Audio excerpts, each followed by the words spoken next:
اگلی صبح سے شوبک میں ایک نئی سرگرمی شروع ہو گئی۔ یہ فوجی نوعیت کی سرگرمی تھی۔ شوبک شہر کے لوگ اس سرگرمی سے بے نیاز اپنے کام کاج میں مصروف ہوتے جا رہے تھے۔ قلعے سے فوجیں نکل رہی تھیں، سامان بھی ادھر ادھر کیا جا رہا تھا۔ باہر آنے والی فوج کی عارضی خیمہ گاہ کے لیے جگہ خالی کی جا رہی تھی۔ رسد اکٹھی کرنے کے لیے اونٹوں کی قطاریں آ رہی تھیں۔ فوجی ہیڈ کوارٹر میں بھی بھاگ دوڑ تھی۔ یہ ساری تیاری صلاح الدین ایوبی کا حملہ روکنے کے لیے کی جا رہی تھی اور ان احکامات پر عمل درآمد شروع ہو گیا تھا جو گزشتہ رات کے پلان کے مطابق دیے گئے تھے۔ ہر ایک افسر اس افراتفری میں مصروف تھا۔ چند ایک بڑے افسر کرک روانہ ہو گئے تھے۔ صرف ایک لڑکی تھی جو اس سرگرمی اور بھاگ دوڑ سے لا تعلق تھی۔ یہ وہی لڑکی تھی جو زخمی حدید کو لائی تھی۔ اس کے افسر ہرسن نے اسے لوزینا کے نام سے پکارا تھا۔ رات اسے کانفرنس کے کمرے سے آدھی رات کے بعد فراغت ملی تھی۔ وہ جاسوسی کے خصوصی شعبے سے تعلق رکھتی تھی، اس لیے کانفرنس میں اس کی ضرورت تھی۔ اس سے قاہرہ کے ان افراد کے متعلق رپورٹیں لینی تھیں جن کے پاس وہ جاتی رہی تھی۔ ادھر رات کے بعد نیند اور گھڑ سواری کی تھکن نے اسے نڈھال کر دیا تھا۔ کانفرنس کے بعد ایک افسر نے اسے کہا تھا، اسے ڈاکٹر کے حوالے کر دیا ہے، تمہیں اس کی اتنی زیادہ پریشانی نہیں ہونی چاہیے۔ تمہاری ڈیوٹی ایسی ہے جس میں ایسے جذبات کامیاب نہیں ہونے دیا کرتے۔ اور اس کے اپنے شعبے کے بڑے افسر ہرسن نے اسے کہا تھا، اگر آج رات میں نہ ہوتا تو کونارڈ اور گے آف لوزنیان جیسے بادشاہ جو کسی کو بخشا نہیں کرتے تمہیں قید میں ڈال دیتے۔ تمہارے محافظ کا انتظام کر دیا گیا ہے اور تمہارے لیے یہ حکم ہے کہ اسے تم نہیں ملو گی۔ کیوں؟ لوزینا نے حیرت اور مایوسی سے پوچھا۔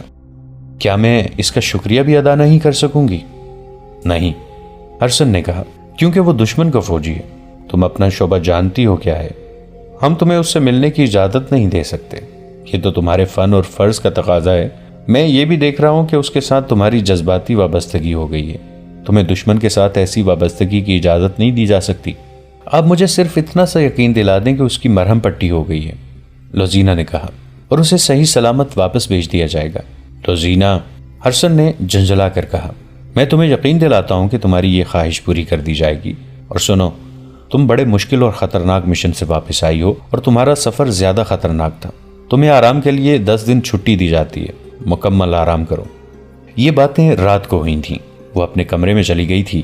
جاسوس لڑکیوں کی رہائش ہائی کمان کے ہیڈ کوارٹر سے بہت دور تھی۔ اس جیسی اعلیٰ درجے کی جاسوس لڑکیاں نہایت اچھے کمروں میں رہتی تھیں جہاں انہیں شہزادیوں جیسی سہولتیں اور عیاشی میسر تھی۔ ان کی ڈیوٹی ایسی تھی کہ انہیں مسلمان ملکوں میں بھیجا جاتا تھا جہاں پکڑے جانے کی صورت میں انہیں ہر قسم کی اذیت اور ذلت میں ڈالا جا سکتا تھا۔ موت یا سزائے موت تو یقینی تھی۔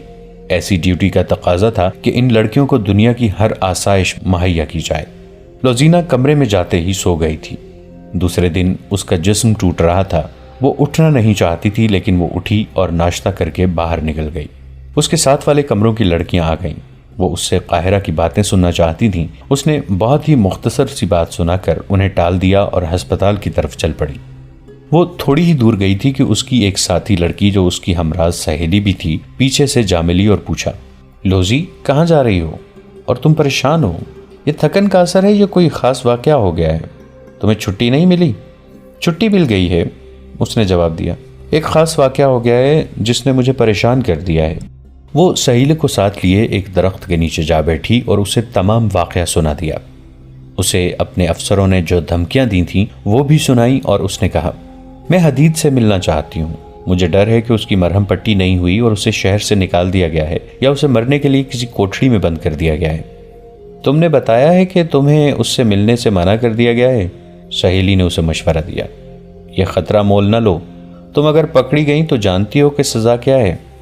اس شخص کے لیے میں سزائے موت بھی قبول کر لوں گی، لوزینا نے کہا۔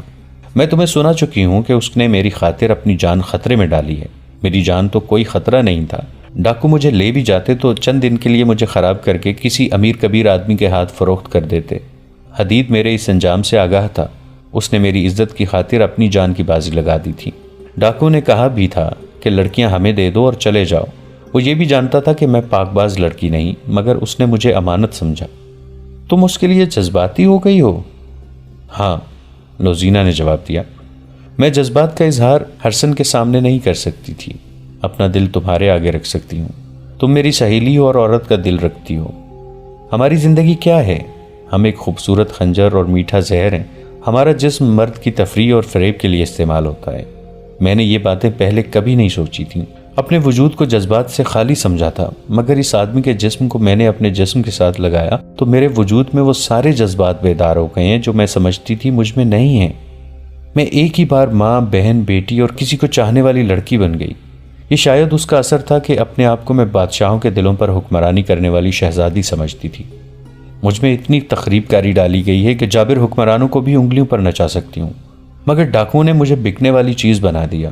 مجھے اس سطح پر لے آئے جہاں مجھ جیسی لڑکیاں ہر رات نئے گاہک کے ہاتھ فروخت ہوتی ہیں یا کسی مسلمان امیر یا حاکم کے ہاتھ فروخت ہو کر اس کے حرم کی لونڈیاں بن جاتی ہیں۔